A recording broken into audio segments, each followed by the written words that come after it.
네, 안녕하세요. 주도현입니다. 오늘 10월 9일 월요일이고요. 오늘도 리플 같이 한번 살펴보도록 하겠습니다. 최근에 리플의 흐름이 그렇게 좋지가 않습니다. 보합권에서 움직이고 있지만 최근에 이 기각 명령으로 인해 나왔던 상승력 이후에 이 부분을 전부 반납하고 있는 모습이죠.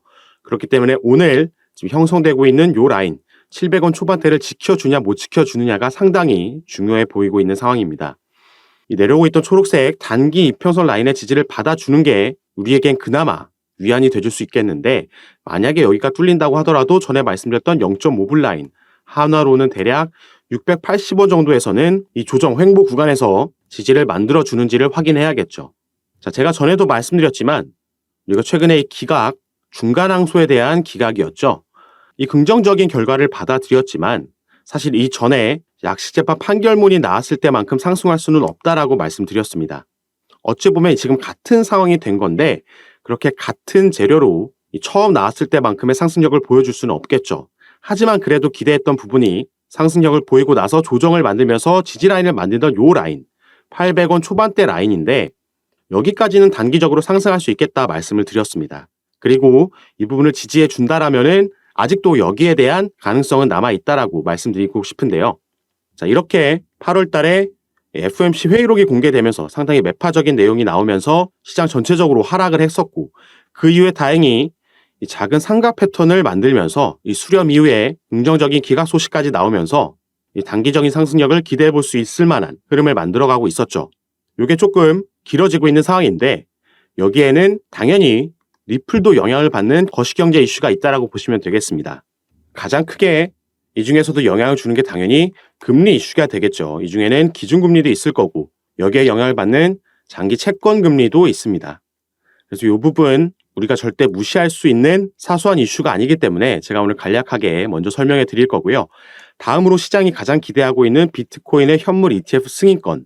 이것도 이제 그 시기가 얼마 남지 않았다라고 보여지고 있기 때문에 현재 진행 상황 알아보도록 하고, 가장 좁혀서 이제 리플 개별적인 이슈 당연히 기업 공개가 있겠습니다. 이 정시재판으로 회부되면서 배심원 판결로 가는 게 거의 리플의 승소와 다름없는 흐름이기 때문에 이제 리플이 언제 이 기업 공개를 하느냐가 가장 XRP 시세에 직접적으로 영향을 줄 겁니다. 이 두 가지 이슈는 대규모 기업들의 자금이 들어올 수 있을 만한 이슈이기 때문에 당연히 시세에 영향을 줄 수밖에 없겠다, 이렇게 보시면 되겠고요. 일단 이 이슈들 순서대로 살펴보기 전에 이것도 하나만 같이 살펴보도록 하죠. 친리플 변호사 중 한 명인 제레미 호건 변호사가 이 리플과 SEC의 소송이 언제까지 갈 거냐, 여기에 대한 설명 글을 올려놓은 건데요. 결론만 먼저 말씀드리자면 이건 2026년, 2027년까지 갈 수밖에 없다라고 합니다. 그래서 지금 현재 상황대로 본안이 정식 재판이 진행될 확률 40%로 가장 높다라고 보고 있고, 이제 이건 4월 달에 진행 예정이라고 말씀을 드렸습니다. 그리고 그 밑에 32% 확률로 개별 피고와 합의를 하게 된다라면 SEC 입장에서는 항소 법원까지 가는 과정을 9개월에서 12개월 단축할 수 있다라고 나와 있죠. 이 본소송이 끝나고 나서 SEC 측에서 항소를 하려면 2025년까지는 접수되지 않을 거고, 최종 항소에 대한 판결은 2026년 이전에는 나오기 힘들다라고 나와 있죠.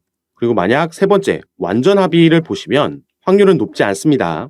이 경우에 SEC는 승소를 주장하고 리플에게 상당한 벌금을 징수할 수 있는데, 다만 현재까지 SEC는 한 번도 타협의 의지를 보인 적이 없다라는 거죠. 그리고 예상 외의 시나리오 확률이 가장 적고요. 예상치 못한 전개가 되더라도 2026년까지는 XRP 증권성에 대한 약식 판결은 유효하다라는 겁니다. 가장 중요한 포인트입니다. 이 마지막 줄은 이 세 가지 시나리오에도 적용이 되는 겁니다. 현재 판례로 우리가 생각해 볼 수 있는 건 토레스 판사의 약식재판 판결문밖에 없다라는 거죠.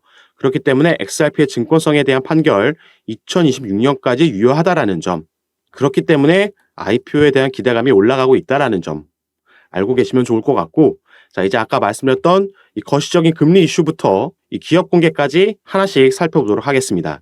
여러분들은 오늘 영상 본격적으로 시청하시기 전에 밑에 있는 구독과 좋아요 버튼 한 번씩만 눌러주시면요, 제가 이렇게 영상 제작하는데 큰 힘이 된다라는 점 말씀드리고, 추가로 영상 밑에 더보기란 클릭하시면 간단하게 클릭하셔서 입장하실 수 있는 카톡방 링크도 제가 남겨놨습니다.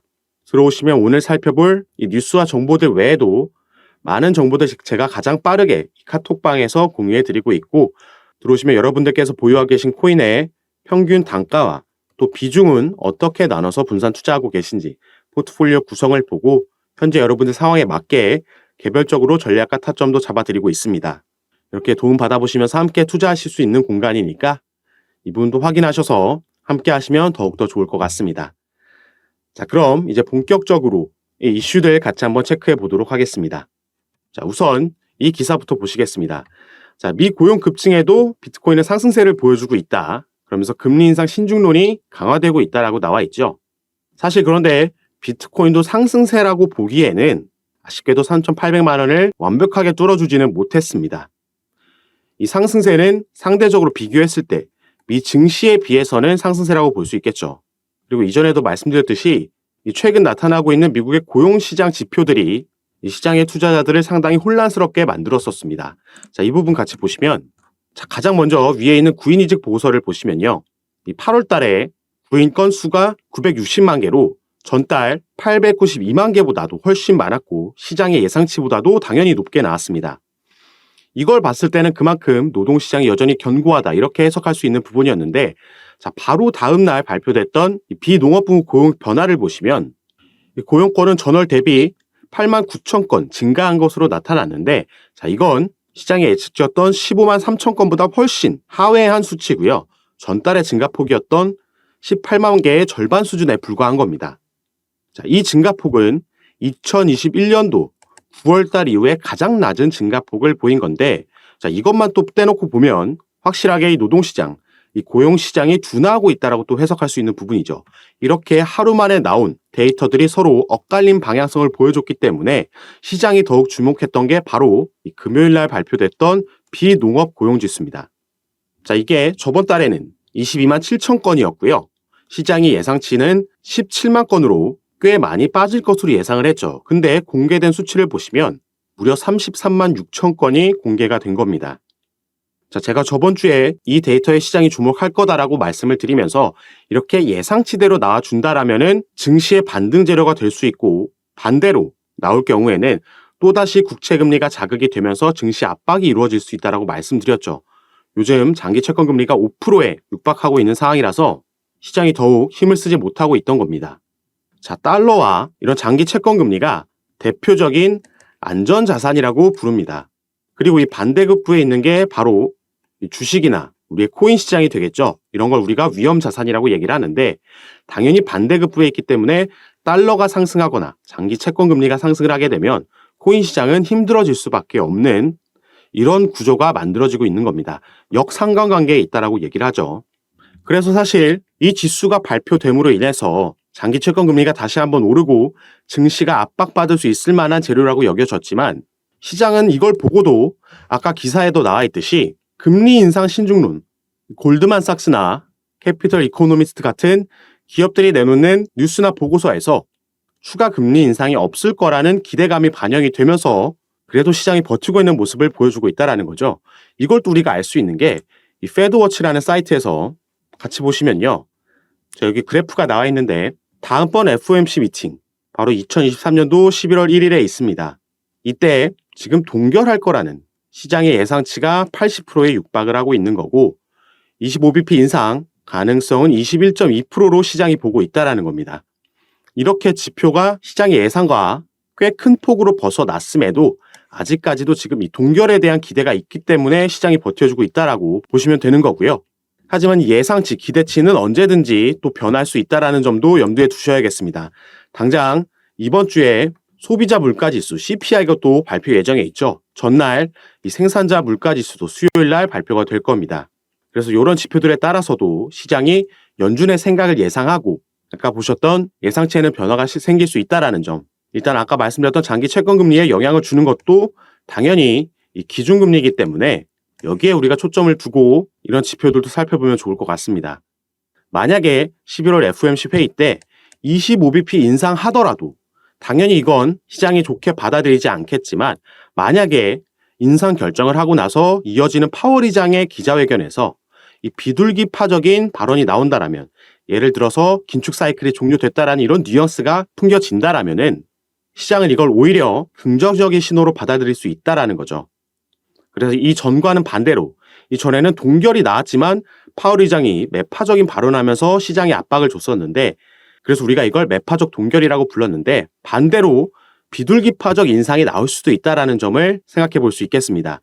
이런 부분 마찬가지로 제가 중요한 이슈들이기 때문에 카톡방에서 이런 지표들이 공개됐을 때 시장은 어떻게 방향성을 잡고 움직이는지 확인하고 또 거기에 맞게 우리가 취해야 되는 스탠스와 타점 알려드릴 거니까요. 미리 들어오셔서 함께 하시면 좋을 것 같고 자 이제 조금 긍정적인 얘기 시장이 가장 기대하고 있는 이 비트코인 현물 ETF의 승인 신청이 되겠죠. 그래서 제목에는 미 운용사들이 곧 승인할 것이라며 자신감을 보이고 있는데 자 현재 상황을 업데이트해 드리자면요. 일단 비트코인 현물 ETF 승인에 대한 이 신청 건들은 전부 그 심사 결과가 내년으로 연기되어 있는 상황입니다. 가장 먼저 신청했던 게 돈나무 언니의 아크인베스트였죠. 이게 연기돼서 내년 1월로 그 심사 결과가 예정되어 있습니다. 그런데 사실 이 비트코인 현물 ETF를 신청했다는 소식으로 코인 시장에 엄청난 훈풍, 그 반등을 만들어냈던 건 바로 블랙록이라는 기업이었습니다. 자, 이 블랙록이라는 기업이 미국 뉴욕 월가에서도 가장 큰 거물급 기업이고 운영하고 있는 자산도 9조 달러가 넘는다는 이 업계에서 넘버원인 기업이죠. 그리고 추가로 이 블랙록의 CEO인 레리 핑크라는 인물은 현 정부, 이 민주당 정부의 주요 후원자 중 한 명입니다. 자, 그렇기 때문에 지금 이 비트코인 현물 ETF에 대한 승인 권한을 가지고 있는 이 SEC, 미국의 증권거래위원회의 위원장 게리 갠슬러라는 인물도 마찬가지로 현 정부인 바이든 행정부 민주당에서 임명한 인물이기 때문에 이 사람이 임명되고 나서 지금까지 계속해서 이 민주당 강경파들의 눈치를 봐왔다라는 거죠. 그렇기 때문에 이 블랙록을 시작으로 이 비트코인 현물 ETF가 승인될 수 있겠다라고 보고 있는 거고 현재까지 일단 기한은 블랙록 같은 경우에는 3월까지 연기되어 있는 상황입니다. 하지만 반드시 이 기한 끝까지 가져갈 필요는 없고요. 아까 말씀드렸던 아크인베스트의 심사 기한이 1월이기 때문에 그리고 블랙록을 가장 먼저 승인해줄 공산이 크기 때문에 블랙록도 1월에 함께 승인할 가능성이 높다라고 보고 있습니다. 이렇게 되면 확실하게 코인 시장에 기업들의 자금이 어마어마한 자금이 들어올 수 있는 거기 때문에 그리고 ETF 때문에 주식시장에서도 이제 코인을 매수할 수 있게 되는 거죠. 그래서 이게 현재는 가장 큰 시장의 기대감이라고 볼 수 있겠습니다.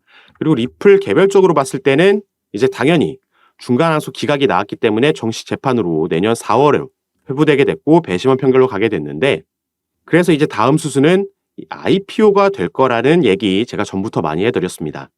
이 IPO라는 건 기업 공개죠. 그리고 이 기업 공개를 하게 되면 이 대규모 투자 기업들의 투자 자금이 또 한번 유입될 수 있는 거기 때문에 실질적으로 XRP 시세에 가장 크게 영향을 줄 수 있을 만한 재료라고 말씀드렸습니다. 그리고 실제로 올해 4월에 리플은 뉴욕에서 비공개 로드쇼를 개최한 적이 있습니다.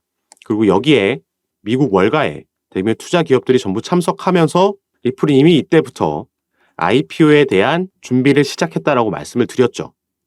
그런데 당시 함께 말씀드렸던 게 이 투자 기업들 입장에서도 본인들의 자금을 투자하려면 당연히 리플이 먼저 이 소송 리스크에서 자유로워져야 된다. 이게 선결돼야 된다라고 말씀드렸습니다.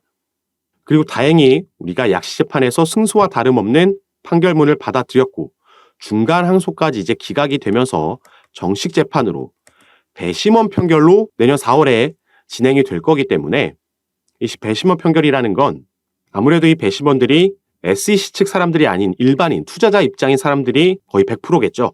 그렇기 때문에 이 정식 재판으로 회부돼서 배심원 판결을 거치게 되면 리플의 우호적인 결과가 나올 거라는 예상이 큰 상황입니다. 그리고 추가로 내년 4월에는 또 한 가지 이슈, 비트코인 반감기가 또 예정되어 있죠. 비트코인 반감기라는 건 비트코인의 생산량이 말 그대로 반으로 줄게 되면서 그 가치가 올라가고 그러면서 시장 전체가 상승장을 만드는 걸 말합니다. 이게 이 사이클이 이제 내년 4월로 예정되어 있기 때문에 오늘 살펴본 이 금리 이슈만 이전에 조금 진정이 된다라고 하면 내년에는 정말 크게 상승장이 오지 않을까 이런 기대도 개인적으로 하고 있습니다. 그렇게 된다면 우리는 그 전에 우리가 가지고 있는 코인들의 평균 단가를 낮춰놓는 작업이 필요하겠고요. 그러면서 보유 물량을 늘려놔야지 이 상승장이 찾아왔을 때 그 수익률을 최대로 끌어올릴 수가 있겠죠. 그래서 이런 부분 아까도 말씀드렸듯이 카톡방에서 제가 현재 여러분들 개별적인 상황에 맞게 포트폴리오 구성을 보고 이 비중 조절하는 전략을 통해서 이런 작업 미리 진행하실 수 있게 도와드릴 거니까 이런 부분 받아보시고 직접 판단하셔서 여러분들 투자 판단에 참고하시기 바라겠습니다. 그리고 제가 카톡방을 운영하기 시작했을 때부터 지금까지 단 한 번의 금전 요구 없이 전부 무료로 이런 부분 도와드리면서 운영하고 있는 카톡방이니까요. 이 부분 안심하시고 여러분들은 위에 보이시는 제 전화번호 010-6531-7908번 제 전화번호로 숫자 7이라고만 문자로 보내주시면 제가 이 문자를 확인하는 대로 순차적으로 연락드려서 카톡방 초대를 도와드릴 겁니다. 그리고 문자 전송이 힘드신 분들은 아까 말씀드렸던 영상 밑에 더보기란에 링크 통해서도 입장 가능하시니까 이 부분 확인하셔서 미리 저와 함께 이런 사전 작업 잘 해놓으셔서 수익률 크게 가져가실 수 있도록 함께 하시면 너무 좋을 것 같습니다. 자, 그럼 오늘 영상은 여기서 마치도록 하고요. 여러분들의 성공 투자 진심으로 기원하겠습니다. 감사합니다.